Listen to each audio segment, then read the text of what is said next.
नमस्कार दोस्तों, ocean network में आपका स्वागत है। आज मुख्यतः 3 मुद्दों पर चर्चा करेंगे।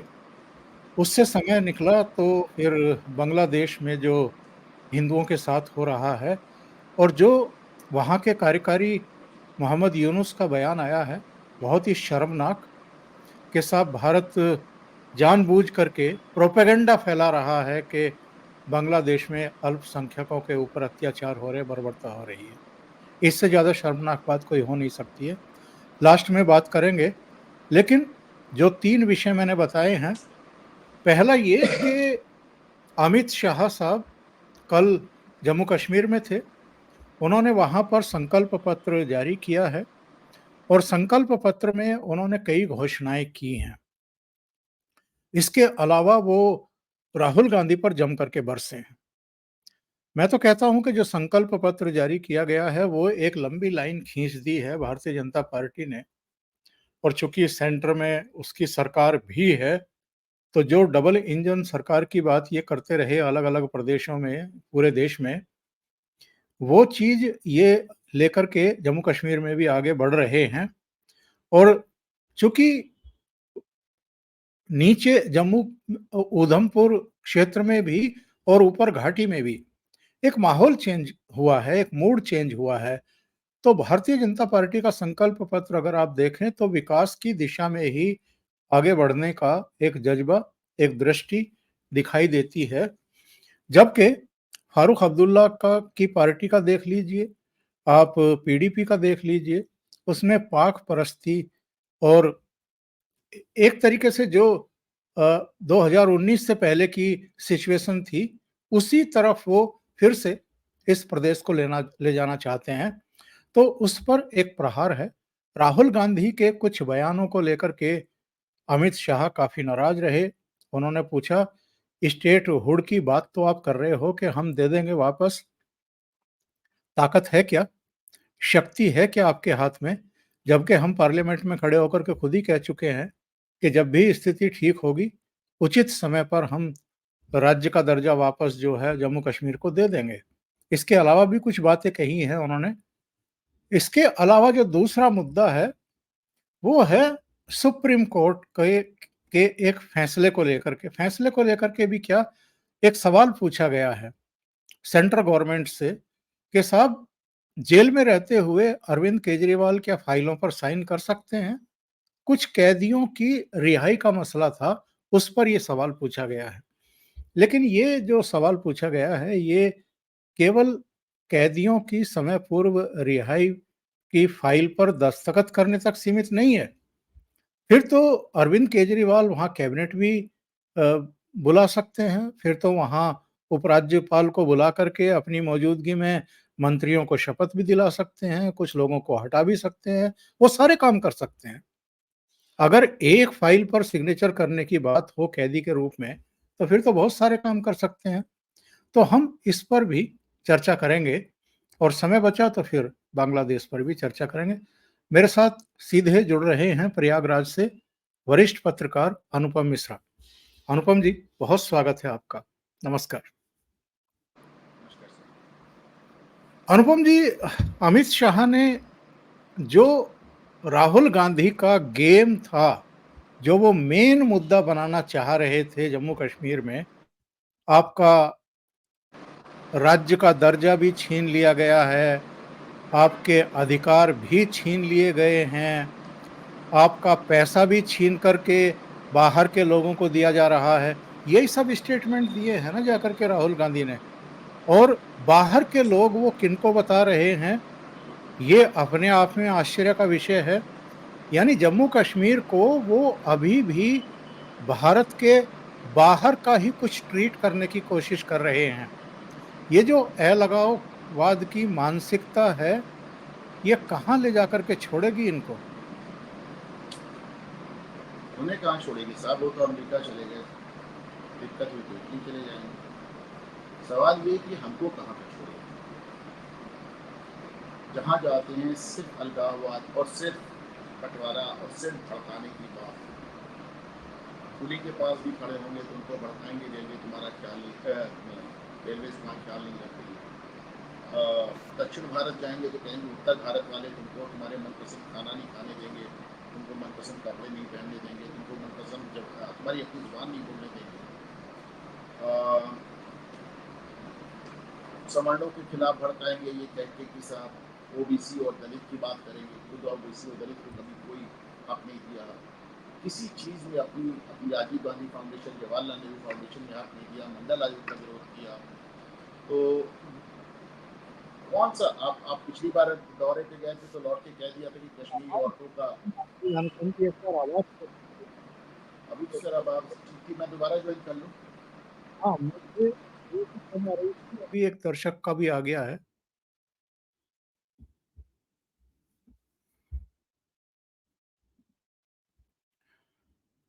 जी, कुछ उन्होंने इंस्ट्रूमेंट चेंज किया था।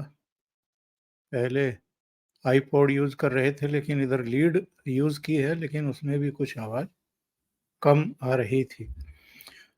बहरहाल हम बात कर रहे हैं जम्मू कश्मीर की, और जम्मू कश्मीर में चूँकि विधानसभा चुनाव हैं, जम्मू कश्मीर और हरियाणा 2 राज्यों में इस समय चुनाव की प्रक्रिया चल रही है। जम्मू कश्मीर में आप जानते हैं कि 18 सितंबर, 25 सितंबर और 1 अक्टूबर को मतदान है, और अ, अब 8 अक्टूबर को रिजल्ट आएँगे। तो अलग-अलग पॉलिटिकल पार्टियाँ अपने संकल्प पत्र, अपने घोषणा पत्र जारी कर रहे हैं, और अ, अमित शाह ने कल वहाँ संकल्प पत्र भी जारी किया और लोगों को संबोधित साहब भी मुझे किया। तो आवाज़ नहीं आ उसी रही,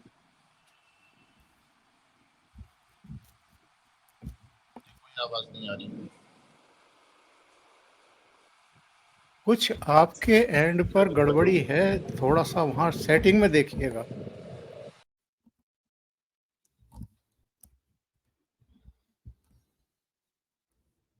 जी, तो हम जम्मू कश्मीर की बात कर रहे थे।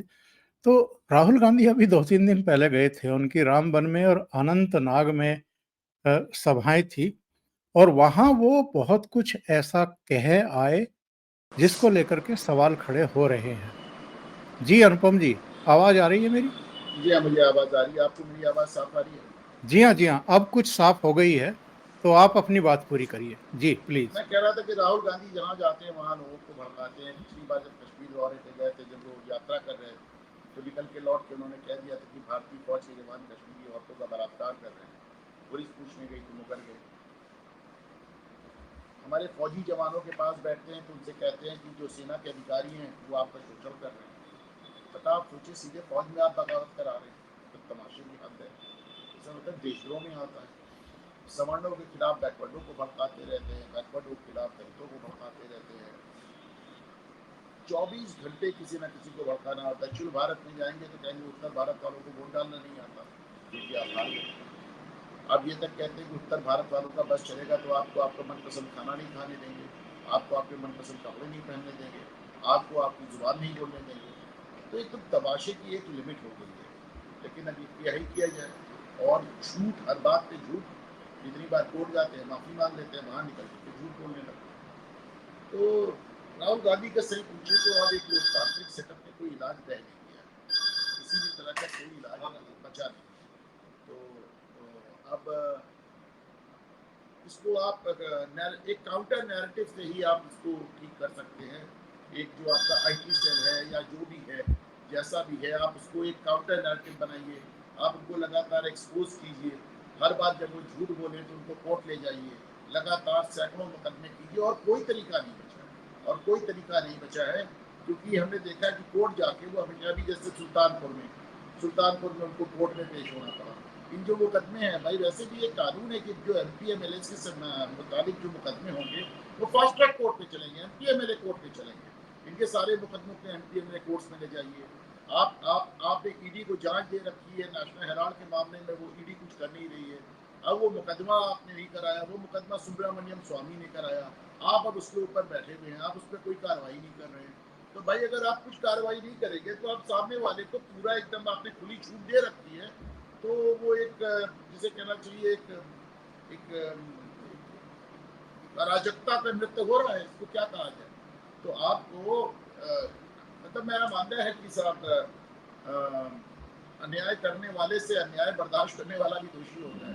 तो अगर वो गलत काम कर रहे हैं तो you take him to task, आप उन्हें ले जाइए, उनकी जिम्मेदारी तय कराइए और उनके सारे मुकदमों को फास्ट ट्रैक कोर्ट में लगवाइए और उनके सारे बयानों को एक साथ गठित करके एक सिंगल कोर्ट में ले जाइए। एक बार में, एक ही बार में एक कोर्ट तय कराइए कि साहब इन्होंने जितने बयान किए ये सब फर्जी है, सब फर्जी है, इन पे जांच बैठे, इन पे कार्रवाई हो और इनको या तो ये अपनी बात साबित करें। अब ये यही बात कितना बकवास है कि मोदी जीत जाएंगे तो चुनाव नहीं होगा, मोदी जीत जाएंगे तो संविधान बदल जाए, मोदी जीत जाएंगे तो आरक्षण खत्म हो जाएगा।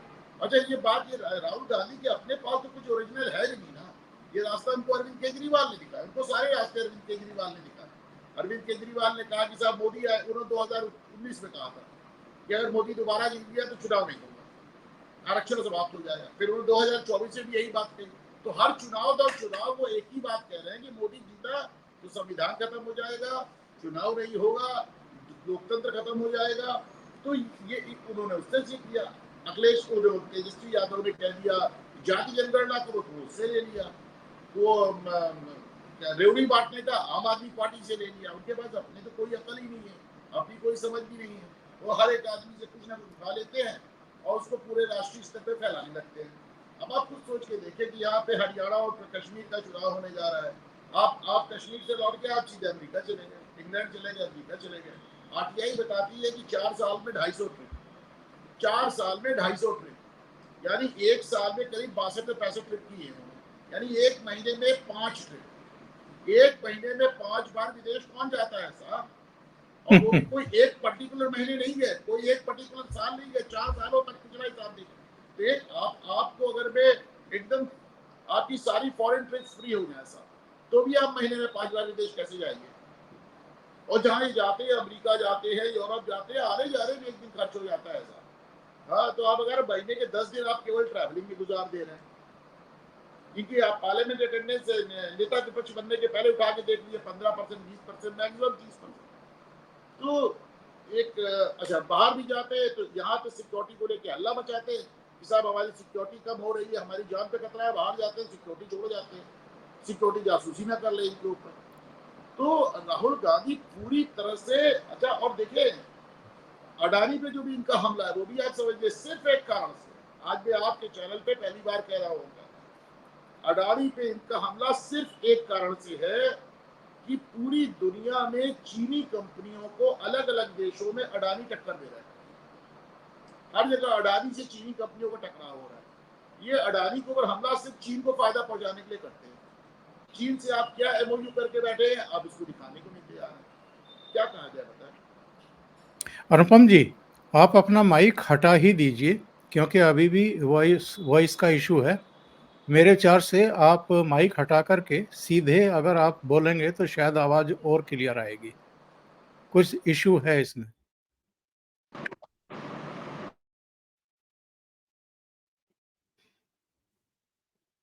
अभी कनेक्ट नहीं हुआ होगा, जब कनेक्ट हो जाएगा तो आवाज आएगी। ब्लूटूथ से कनेक्ट कर दीजिएगा तो ये शायद काम करेगा। अब आ रही है आवाज? काफी क्लियर हो गई है, काफी क्लियर हो गई है। जी जी। तो अब चलिए चलते हैं कि संकल्प पत्र में बीजेपी ने क्या क्या कहा है। एक तो साहब उन्होंने कहा है कि 370 अब कभी नहीं लौट सकता जम्मू कश्मीर में। और 370 पर ही अगर हम बात करें अनुपम जी, तो राहुल गांधी चुप्पी क्यों साध गए हैं 370 पर, कुछ बोल क्यों नहीं रहे हैं? बोल रहे हैं, बिल्कुल बोल रहे हैं। राहुल गांधी की पार्टी ने पार्लियामेंट में लगातार 370 हटाए जाने का खुल के विरोध किया। राहुल गांधी की पार्टी ने लगातार कहा कि 370 नहीं हटना चाहिए। राहुल गांधी जिस आदमी के साथ खड़े हैं वो 370 वापस लाने की बात नहीं कर रहा है उमर अब्दुल्ला, वो तो सीधे सीधे कह रहा है 1950 का दौर लेके आएंगे जब उनके दादा शेख अब्दुल्ला कश्मीर के प्रधानमंत्री हुआ करते थे। ये वही मामला था जिसके लिए श्यामा प्रसाद मुखर्जी ने जान दी थी, जिसके लिए उनकी हत्या हुई थी कि एक देश में 2 प्रधान 2 विधान 2 निशान नहीं खेलेंगे। वो तो सीधे 1950 की बात कर रहे हैं कि हमारा कॉन्स्टिट्यूशन अलग होगा, हमारे देश हमारे प्रदेश में मुख्यमंत्री नहीं प्रधानमंत्री होगा।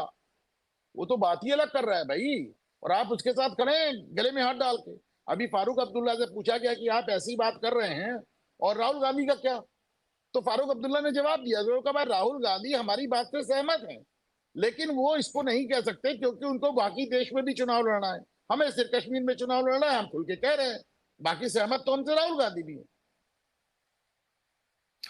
कांग्रेस के एक नेता का बयान मैं देख रहा था कि 2023 में सुप्रीम कोर्ट ने जब 370 हटाने के संवैधानिक मामले को चुनौती देने वाली याचिकाओं पर अपना फैसला सुनाया था और ये कहा था कि 370 हटाना पूरी तरीके से संवैधानिक है, इसमें कुछ भी असंवैधानिक नहीं है।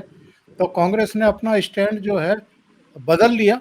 अब वो 370 हटाने की बात नहीं कहेगी, लेकिन आपका पॉइंट बहुत वैलिड है, जिसमें आप कह रहे हैं कि वो ऐसी पार्टी के साथ मिलकर के चुनाव लड़ रहे हैं जो 370 और 35 ए को बहाल करने की बात ही नहीं कर रहे हैं, बल्कि 50 के दशक में जो कश्मीर का हाल था वैसा ही लौटाने की वो अपना संकल्प दोहरा रहे हैं। तो कहीं ना कहीं राहुल गांधी भी कटघरे में खड़े हो जाते हैं इस पूरे मुद्दे पर। राहुल गांधी को कटघरे में खड़ा कौन करेगा? राहुल गांधी इस बात के कांग्रेस बहुत ढिंडोरा पीटती है कि राहुल गांधी बहुत मीडिया फ्रेंडली हैं। क्या आपने पिछले 4 साल 5 साल में एक भी पत्रकार को राहुल गांधी से ये पूछते देखा कि साहब आप 370 पे आपकी स्थिति क्या है, 370 पे आपकी पोजीशन क्या है? आज तक आपने किसी पत्रकार को राहुल गांधी से पूछते देखा? आपने एक भी पत्रकार को राहुल गांधी से ये पूछते देखा कि आपकी पार्टी के राष्ट्रीय अध्यक्ष का लड़का प्रियांक प्रियांक खड़गे सनातन धर्म को कोड़ कह के मिटाने की बात कर रहा है, आपकी पोजीशन क्या है? राहुल गांधी से आज तक किसी ने पकड़, एक बार गलती से किसी ने पूछ लिया रायबरेली में कि साहब कलकत्ता के बारे में आपको क्या कहना है, और कलकत्ता की बात यहाँ नहीं करेंगे हम रायबरेली में, हम रायबरेली से कलकत्ता की बात नहीं करते। वो अमेरिका में बैठ के भारत में पेट्रोल छिड़कने की बात करते हैं, पर वो रायबरेली से बैठ के कलकत्ता की बात नहीं करते। अब इसका क्या किया जाए? बिल्कुल सही बात है। और जो संकल्प पत्र में दूसरी बातें हैं, जैसे जो एक वरिष्ठ महिला को 10,000 रुपये देने का, साल में 18,000 रुपये देने की बात है खुशी, और इसके अलावा जो यूथ को रोजगार के लिए उपलब्ध कराने के लिए निवेश लाने की बात है, ये सारी चीजें जो हैं ये बाकी लोगों के संकल्प पत्र में उस तरीके से तो दिखाई नहीं दे रही हैं जैसा संकल्प इनके बातों में दिखाई दे रहा है, इनके वादों में दिखाई दे रहा है। और 2019 के बाद से जो 5 साल का समय गुजरा है, ये निश्चित रूप से हम कह सकते हैं कि आतंकवाद भी बहुत हद तक खत्म हुआ है। आतंकवादियों के सरगना कमांडर जिनको कहते थे, उनका खात्मा हुआ है। सीमा पार से जो फंडिंग हो रही थी वो काफी हद तक बंद हुई है। इसके अलावा वहां पर विकास के काम भी होते हुए दिखाई दे रहे हैं।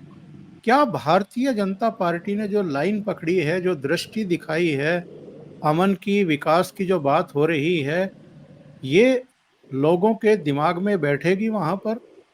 और नीचे जम्मू में, ऊधम नगर में, पूरे संभाग में जहां 43 सीटें हैं, वहां तो हम कह सकते हैं कि भारतीय जनता पार्टी का अच्छा खासा प्रभाव है।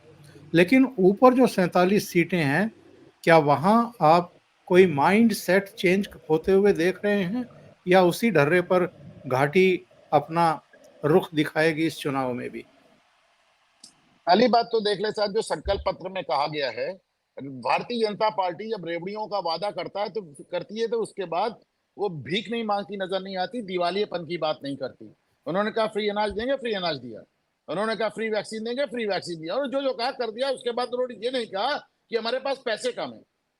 वो आपको फ्री अनाज भी दे रहे, वैक्सीन भी देते रहे, सड़कें बनाते रहे, हाईवे बनाते रहे, एयरपोर्ट भी बनाते रहे, नए टैंक खरीदते रहे, सबमरीन खरीदते रहे, राफेल खरीदते रहे। उन्होंने भिकमंगाई नहीं की। यहाँ तो सवाल ये है कि साहब पंजाब वादा करता है, तुरंत कहता है पैसे नहीं है। कर्नाटक वादा करता है, तुरंत कहता है पैसे नहीं है। हिमाचल वादा करता है, तुरंत कहता है पैसे नहीं है। केरल दिवालिया, मतलब आप वादा कर रहे हैं, उसके बाद आप कहते हैं वादा हम करेंगे और पूरा केंद्र सरकार करेगी। एक तो आप पहले ये अंतर समझिए रेवड़ियों में। एक तो इस तरह किसी जमाने में हम अक्सर सुनते थे कि फूड कॉर्पोरेशन ऑफ इंडिया में 10 लाख, अच्छा देखिए, अगर हमारे यहाँ जो दर्शक सुन रहे हैं, अगर उनको पिछले 10 साल पुरानी बातें याद होंगी, तो ऐसा कोई 6 महीना नहीं जाता, 1 साल नहीं जाता जब ये नहीं छपता था कि फूड कॉर्पोरेशन ऑफ इंडिया में लाखों टन अनाज सड़ गया। सुप्रीम कोर्ट को दखल देना पड़ा। पिछली 10 साल में आपने सुना क्या कि अनाज सड़ गया? अनाज भी आ रहा है, बम्पर स्टॉकिंग भी हो रही है, पब्लिक डिस्ट्रीब्यूशन सिस्टम भी चल रहा है, बट भी रहा है, लेकिन इन सब चीजों से पब्लिक को फर्क नहीं पड़ता। आपको अगर लगता है कि इन चीजों से आप खास तौर से कश्मीर की जनता को प्रभावित कर लेंगे तो भूल जाए। कश्मीर की वो जनता जो अब तक आतंक के साए में जी रही थी, आराम से है। उनके बच्चे जो अब तक पत्थरबाजी कर रहे थे, उमर अब्दुल्ला और महबूबा मुफ्ती के बच्चे बाहर अमेरिका यूरोप पढ़ते हैं, दिल्ली में पढ़ते हैं, इनके बच्चे पत्थरबाजी कर रहे थे, वो बच्चे अब स्कूल जा रहे हैं। घाटी में सिनेमा हॉल खुल गए हैं। आप देखें राहुल गांधी को, देखें राहुल गांधी अपनी जिंदगी में कश्मीर नहीं गए। अब जाते हैं तो वहां बर्फ के गोले बना के अपनी बहन के साथ खेलते हैं, लाल चौक पे खड़े होकर आइसक्रीम खाते हैं। लाल चौक पे मैं गया हूं साहब, मैं गया हूं लाल चौक पे, मैंने देखा है वहां का हाल। मुझे याद है कश्मीर में मेरी कार खराब हो गई थी, मैं उसको लेके गैराज में गया था बनवाने, तो गैराज के सामने बड़ा बड़ा लाल रंग के गेरू से लिखा हुआ था, भारतीय कुत्तों वापस जाओ, इंडियन डॉग्स गो बैक। तो साहब मैं तो चिंतित हो गया कि साहब अब गाड़ी बनेगी भी कि नहीं बनेगी। तो मैं एक बात आ रहा हूँ कि मैंने तो वो हाल देखे हैं। जब शाम को 7 बजे मैं गया था वहां पे लाल चौक, और मुझसे सीआरपीएफ वालों ने कहा था वापस चले जाइए, यहाँ मत खड़े होइए, आप नहीं रुक सकते यहाँ पे। आज वहां पे रात में खड़े होकर राहुल गांधी आइसक्रीम खा रहे हैं, बर्फ के गोलों से खेल रहे हैं। माहौल कितना बदला है सबसे ज्यादा राहुल गांधी ने दिखाया, सबसे ज्यादा राहुल गांधी ने दिखाया माहौल कितना बदला है। लेकिन अगर आपको लगता है कि कश्मीर के मुसलमान को इससे फर्क पड़ेगा तो आपको गलत लगता है। कश्मीर में भी वोट पड़ेगा और फिर भाजपा के खिलाफ पड़ेगा। आज भी देखिए उन्होंने अभी चुनाव में लोकसभा में दिया ना, राशिद इंजीनियर को, एक आतंकवादी को जिता के भेजा आपको।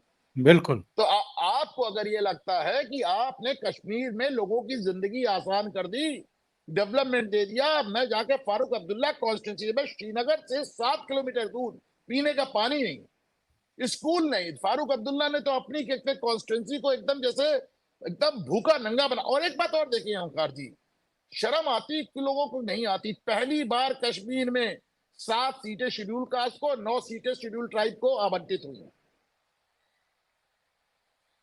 आप सोचिए 16 सीटें पहली बार SC ST को आवंटित, यहाँ पे SC ST हो ही नहीं सकता था। 370 के अंदर में कोई रिजर्वेशन ही लागू नहीं होता था। नौकरियों में आवंटित, इसमें सब जगह सारी नौकरियों में आपको SC ST का रिजर्वेशन मिल रहा है, OBC रिजर्वेशन मिल रहा है। तो आप सोच के देखें, किसी को शर्म आती? इसके बाद आप कहते हो कि 370 वापस लाएंगे। आप उन लोग के साथ एक तरफ आप ये भी कहते हो कि SC ST को रिजर्वेशन दो, OBC को रिजर्वेशन दो, और दूसरी तरफ आप उन लोगों के साथ खड़े होते हो जो कहते हो कि 370 वापस लाएंगे और यहाँ कोई रिजर्वेशन नहीं रखेंगे। ओंकार जी, इन लोगों ने जम्मू कश्मीर का सत्यानाश करके छोड़ा हुआ था। जिस संकल्प पत्र की मैं बात कर रहा हूँ, इसकी कुछ लाइनें मैं पढ़ करके बताता हूँ दर्शकों को भी। क्या पाकिस्तान को और जो जम्मू कश्मीर को लेकर के अंतर्राष्ट्रीय मंचों पर भारत के खिलाफ प्रोपेगेंडा करते रहे हैं, उनको ये रास आएगा जो संकल्प पत्र बीजेपी ने पेश किया है? देखिए कुछ लाइनें बताता हूँ। शांतिपूर्ण, सुरक्षित और विकसित जम्मू कश्मीर का निर्माण। शांतिपूर्ण, सुरक्षित और विकसित जम्मू कश्मीर का निर्माण। महिलाओं के विकास पर फोकस करेंगे। माताओं को प्रतिवर्ष 18,000 रुपया देंगे, जो परिवार में सबसे बड़ी उम्र की महिला होगी। उज्ज्वला योजना के सभी लाभार्थियों को 2 सिलेंडर मुफ्त देंगे। कॉलेज के विद्यार्थियों को 3,000 रुपये ट्रैवलिंग अलाउंस देंगे। प्रतियोगी परीक्षाओं के लिए युवाओं 10,000 रुपये का रीइंबर्समेंट मिलेगा। पीर पंजाल, जम्मू की तरफ के छात्र छात्राओं को टैबलेट और लैपटॉप देंगे। जम्मू और पहलगाम से भी अच्छा टूरिस्ट प्लेस बनाएंगे। जम्मू को पहलगाम से भी अच्छा टूरिस्ट प्लेस बनाएंगे। डल झील को विश्व स्तरीय टूरिस्ट प्लेस बनाएंगे। श्रीनगर में एक एम्यूजमेंट पार्क बनाएंगे जो अनूठा होगा। जम्मू के नदियों को रिवर फ्रंट का टूरिस्ट प्लेस बनाएंगे। जम्मू और श्रीनगर दोनों शहरों में जल्दी मेट्रो भी दौड़ाएंगे। आतंकवाद की बलि चढ़े मंदिरों का फिर से पुनर्निर्माण होगा, विकास होगा। सत्ता में आने के बाद आतंकवाद पर श्वेत पत्र जारी करेंगे। आतंकवाद पर जो प्रहार किया है उसे और कड़ा करेंगे। ये सारी ऐसी चीजें हैं, ऐसी घोषणाएं हैं, ऐसे संकल्प हैं जिनकी वजह से मुझे लगता है कि सीमा के उस पार भी पेट में मरोड़ उठने वाली है, क्योंकि उन्होंने तो जो पाकिस्तानी कब्जे वाला जम्मू कश्मीर का इलाका है उसको नरक करके छोड़ा हुआ है। अनुपम जी,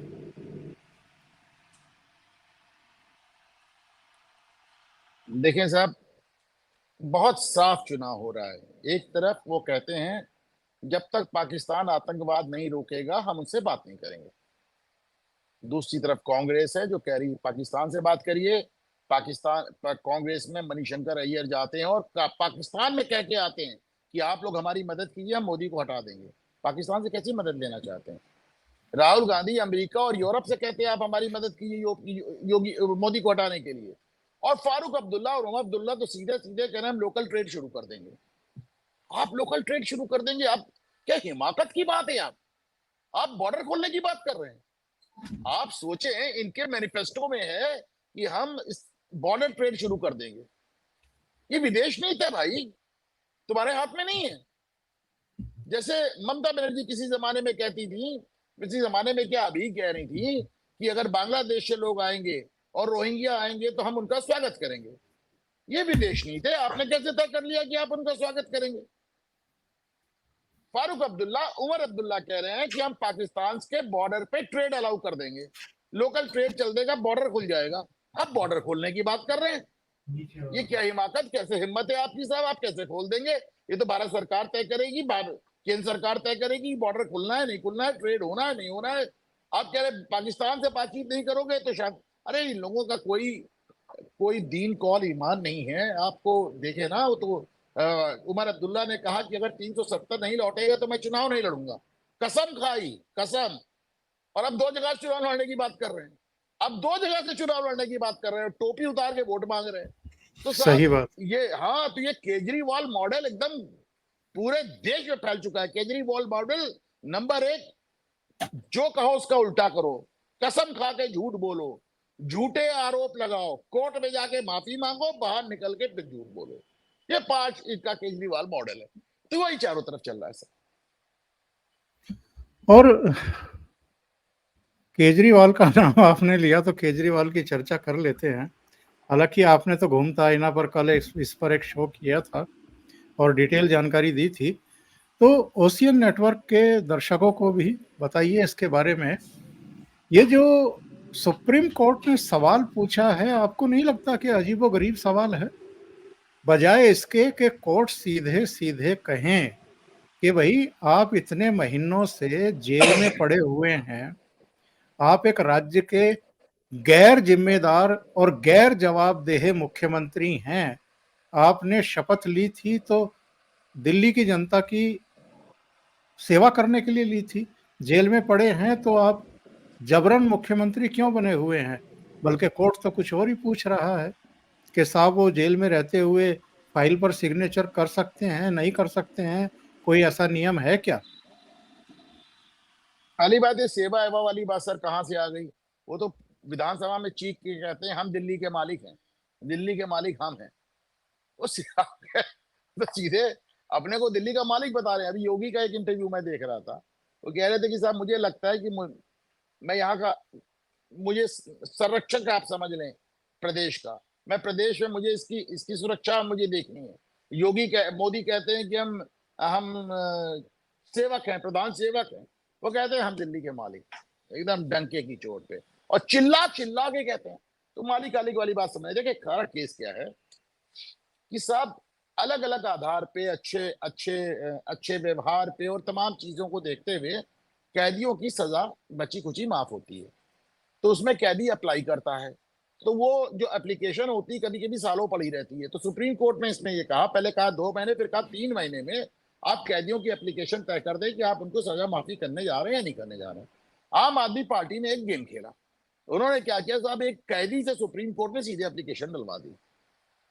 उन्होंने ये एप्लीकेशन डलवा दी कि साहब मेरी एप्लीकेशन पड़ी है सजा माफी की, लेकिन मुख्यमंत्री जेल में है इसलिए वो तय नहीं हो रहा है। इसमें दो तीन झोल है। पहली बात तो ये, अगर कैदी कोई डिवोर्स है, दिल्ली हाई कोर्ट जाना चाहिए था, उसको दिल्ली हाई कोर्ट जाना चाहिए था। पर चूंकि केजरीवाल से जुड़ा मामला है, हमारे जो राजू साहब है एसजी, उन्होंने कहा भी था पिछली बार कोर्ट में कि केजरीवाल ना डिस्ट्रिक्ट कोर्ट जाते हैं ना हाई कोर्ट जाते हैं और सीधे सुप्रीम कोर्ट चले जाते हैं। बल्कि उन्होंने ये भी कहा, माय लॉर्ड्स, अगर आप कोई इनको राहत देते हैं तो हाई कोर्ट को बहुत निराशा होगी, हाई कोर्ट का अपमान होगा। तो उसमें सुप्रीम कोर्ट के जजेस डिस्टर्ब हो जाते हैं, कहते हैं आप प्लीज ऐसा मत कहिए। लेकिन हकीकत तो यही है कि फिर हाई कोर्ट और डिस्ट्रिक्ट कोर्ट बना किस लिए है, किसने बना है? हमारे सीजीआई अक्सर कहते रहते हैं कि डिस्ट्रिक्ट कोर्ट को सबऑर्डिनेट कोर्ट नहीं कहा जाना चाहिए, वो किसी के अधीनस्थ नहीं है, वो सबऑर्डिनेट नहीं है। हमें डिस्ट्रिक्ट कोर्ट के जजेस का सम्मान करना चाहिए, वहां असली न्याय होता है। और आज आप वहां पे जाने के वो केजरीवाल के मैं डिस्ट्रिक्ट कोर्ट क्यों जाऊंगा, मैं हाई कोर्ट क्यों जाऊंगा, मैं 25 करोड़ रुपया एक साल के अंदर केवल शराब घोटाले में खर्च करता हूं, मैं क्यों जाऊंगा वहां? 25-25 करोड़ रुपया खर्च सीधे सुप्रीम कोर्ट आता है पहली बात। तो सुप्रीम कोर्ट में कैदी भी चला जाता है। अब उससे सुप्रीम कोर्ट ये नहीं पूछती है कि भाई तुम्हारी एप्लीकेशन पे अगर कोई फैसला नहीं हुआ तो हाईकोर्ट जाओ ना, क्योंकि उस एप्लीकेशन में केजरीवाल लिखा है कि केजरीवाल जेल में, तो सुप्रीम कोर्ट उसको सीधे सुनने लगती है। उसके बाद सुप्रीम कोर्ट सवाल करती है कि अरे भाई ये तो बड़ा गंभीर मामला है, तो क्या वो जेल के अंदर से फाइल नहीं कर सकते क्या, इस पे कोई रोक है क्या? अब इसको 3 टुकड़ों में देखें। पहली बार इससे पहले को सुप्रीम कोर्ट ने क्या कहा, सुप्रीम कोर्ट से जब कहा साहब वो जेल के अंदर फाइलें नहीं कर पा रहे हैं, तो सुप्रीम कोर्ट ने क्या कहा, भाई वो चुने हुए मुख्यमंत्री हैं, हम उनको कोई राय नहीं देंगे, ये उनके ऊपर है, वो रिजाइन करते ही नहीं। उसके पहले क्या हुआ, जब सुप्रीम कोर्ट ने चुनाव प्रचार के लिए केजरीवाल को जमानत दी, जो ऐतिहासिक है, आज तक किसी को उसका बिजनेस के लिए, मतलब आप एक दुकानदार को बंद कर दें, वो भी कहेगा साहब मेरी तो दुकान बंद हो गई, मेरा तो बिजनेस ठप हो गया, पर आपने केजरीवाल को छोड़ा कि उनका तो बिजनेस ठप हो जाएगा। उसमें भी सुप्रीम कोर्ट कहती है हम आपको छोड़ रहे हैं, लेकिन आप चीफ मिनिस्टर ऑफिस नहीं जाएंगे, आप सेक्रेटेरिएट नहीं जाएंगे, आप मुख्यमंत्री के तौर पे कोई काम नहीं करेंगे। तो जो चीज, जो सुप्रीम कोर्ट अभी कुछ महीने पहले, 2 महीने पहले केजरीवाल को यह कह के छोड़ा कि आप मुख्यमंत्री के तौर पे कोई काम नहीं करेंगे, वही सुप्रीम कोर्ट आज पूछ रहा है कि जेल के अंदर से काम क्यों नहीं कर सकते। तो अब जेल के अंदर कैबिनेट भी होगी। अब अगला सवाल ये होगा कि केजरीवाल जेल के अंदर कैबिनेट क्यों नहीं बुला सकते, फिर ये होगा केजरीवाल तिहाड़ के अंदर विधानसभा क्यों नहीं लगा सकते। तो और मतलब बहुत ही एक अजीब सा सीन है साहब, क्या कहा जाए। वाकई बहुत सोचनीय विषय है कि अब सुप्रीम कोर्ट सरकार से पूछ रही है कि ऐसा कोई नियम कानून है या नहीं है कि वो सिग्नेचर नहीं कर सकते हैं फाइल पर। अगर एक कैदी, भ्रष्टाचार का आरोपी मैं बताऊं जिस दिक्कत पर कहाँ आती है, हर आदमी पद और गोपनीयता की शपथ लेता है। आपने सबने सुना होगा जब आप शपथ लेते हैं तो जो भी मुद्दा हमारे विचार योग्य लाया जाएगा मैं उसको किसी पे जाहिर नहीं करूंगा जब तक कि ऐसा करना अपरिहार्य ना हो। तो आपके सामने जो भी चीजें लाएंगे आप गोपनीयता की शपथ से बंधे हुए हैं। आप किसी और, अब आप जब जेल जाएगी और जेलर के थ्रू होकर जाएगी, वो गोपनीयता कुछ बचेगी नहीं उसमें। और वैसे भी ये मजाक है साहब, डेमोक्रेसी के इतिहास में आज तक कोई मुख्यमंत्री जेल से शासन नहीं कर रहा है।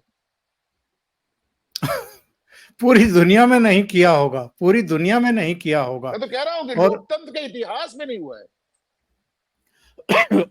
और केजरीवाल इतना बेशर्म मुख्यमंत्री है कि गिरफ्तारी के बावजूद और आरोप पत्र दाखिल कर दिए जाने के बावजूद, आरोप पत्र तब एजेंसियां दायर करती है जब सारे सबूत, गवाहों का भी उसके पास पूरा ब्यूरो होता है, और ईडी तो मनी ट्रेल भी देखती है कि मनी ट्रेल है कि नहीं है। इसके बावजूद आदमी अपने पद से इस्तीफा नहीं दे रहा है। और इस्तीफा क्यों नहीं दे रहा है अनुपम जी, जरा इस पर भी रोशनी डाल दीजिए थोड़ी सी। केजरीवाल एक मेगलोमैनियक है जिसने एक सिंगल हैंड केवल अपने लिए पार्टी बनाई है। जो शख्स कहता था सरकारी गाड़ी नहीं लेंगे, वो गाड़ियों के कारवां में चलता है, वो प्राइवेट प्लेन से चलता है, वो चार्टर्ड जेट प्लेन से चलता है। जो कहता था सरकारी घर नहीं लेंगे, वो 4 बंगले तोड़वा के एक बंगला बनाता है।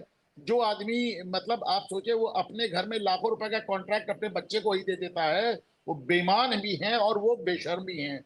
अब दिक्कत ये है कि साहब अगर वो किसी और को मुख्यमंत्री बन जाने दें तो उन्हें डर लगता है कि पार्टी मेरे हाथ से निकल जाएगी। तो जिस तरह इंदिरा इज इंडिया और इंडिया इज इंदिरा था, उसी तरह केजरीवाल इज आम आदमी पार्टी, आम आदमी पार्टी इज केजरीवाल। ये बात सच भी है, क्योंकि केजरीवाल ही सबसे बिकाऊ चेहरा है उस पार्टी के। उसमें चाहे जितना सिसोदिया जितना कूद लें, संजय सिंह जितना कर लें, वो लेकिन सबसे बड़े चेहरा तो डेफिनेटली वही हैं। और इससे भी घटिया बात साहब ये है कि वो दो बातें, वो हर नेता जिसको इन्होंने कहा जेल भेज देंगे, उस हर नेता के पक्ष में खड़े नजर आए, पहली बात। और या फिर वो नेता इनके पक्ष में खड़ा ये कहते हैं सोनिया गांधी को पकड़ के थाने में बैठा के 3rd डिग्री दो, सोनिया गांधी उनके लिए रैली कर रही है।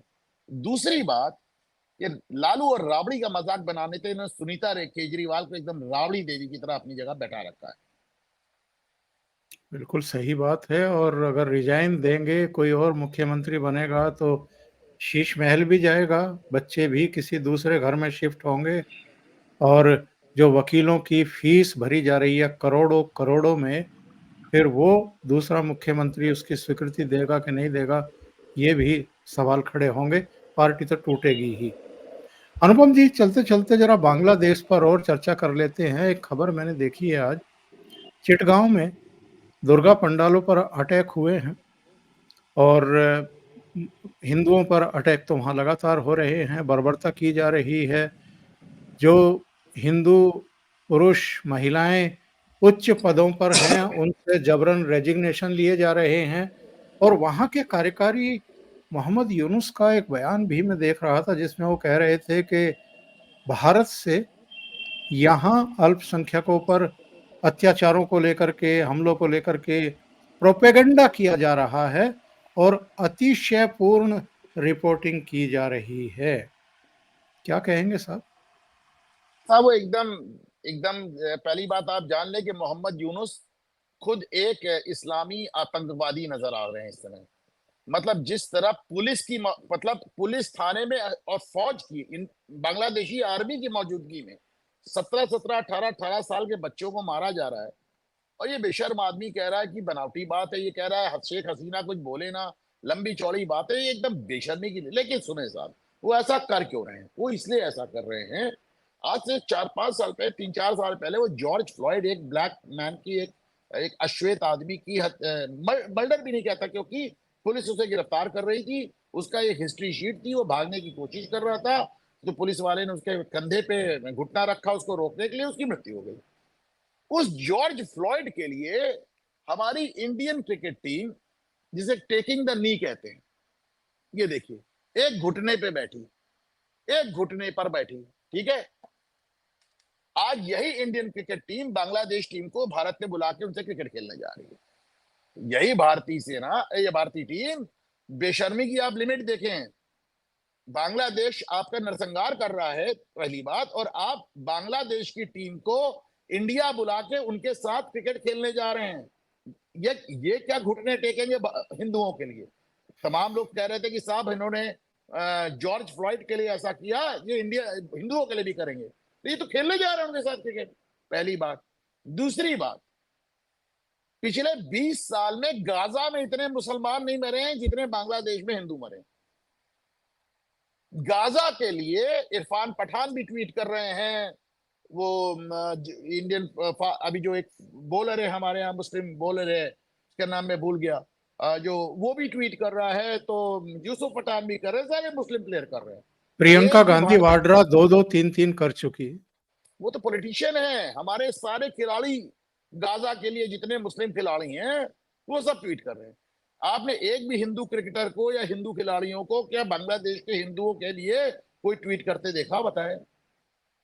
आप जॉर्ज फ्लॉयड के लिए घुटने टेक देते हैं, आप गाजा के लिए आवाज उठाते हैं, और बांग्लादेशियों के लिए आपके दिल में इतनी जगह है कि जो बांग्लादेश वहां पे हिंदू नरसंहार कर रहा है, जिसको बार बार मैं कह रहा हूं, 20 साल में गाजा पट्टी में इतने मुसलमान नहीं मारे गए जितने बांग्लादेश में हिंदू मारे गए, उनको आप बुला के उनके साथ क्रिकेट खेल रहे हैं।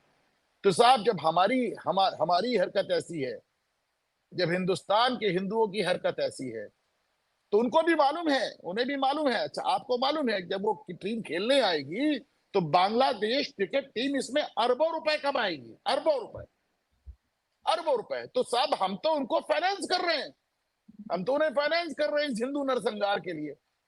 अब उनको क्या दोष दे रहे हैं हम लोग? सर, उन्होंने तो हर पिछले जगह ये दिनों किया है। पिछले दिनों एक वीडियो बड़ा वायरल हुआ था, जिसमें वो संदीप चौधरी और दिबांग बैठे हुए थे और दिबांग कह रहे थे कि अब इस चीज से, इस मोह से हमें बाहर निकलना पड़ेगा कि बांग्लादेश का हिंदू हमारा हिंदू है। तो आपको ऐसा नहीं लगता है कि सरकारें जो हैं, जो भी मोदी सरकार भी दिबांग की और संदीप चौधरी जैसों की बात ज़्यादा सुनती है आजकल, बजाय इसके जो अपेक्षा की जा रही थी कि भाई आप कोई कड़ी कार्रवाई, कोई कड़ा एक्शन ना भी लें तो कम से कम एक आपको चेतावनी तो देनी चाहिए ना कि वहाँ जो भी इस समय सत्ता में है, वो चाहे मिलिट्री है, चाहे मोहम्मद यूनुस का शासन है, उनको एक चेतावनी तो जारी की जानी चाहिए थी कि ये बहुत लंबे समय चेतावनी तक चेतावनी चीज़ें क्या है चल नहीं साहब? सकती। बांग्लादेश आज भी सबसे ज्यादा पैसे भारत से लेता है, ट्रेड में, मदद में, हर तरह से। हम सिर्फ उनसे ट्रेड बंद कर देंगे, भूखों मर जाएंगे। पाकिस्तान का एग्जाम्पल सामने है, सिर्फ पाकिस्तान का एग्जाम्पल सामने है। मतलब किसी लायक नहीं है। क्या पिद्दी का शोरबा।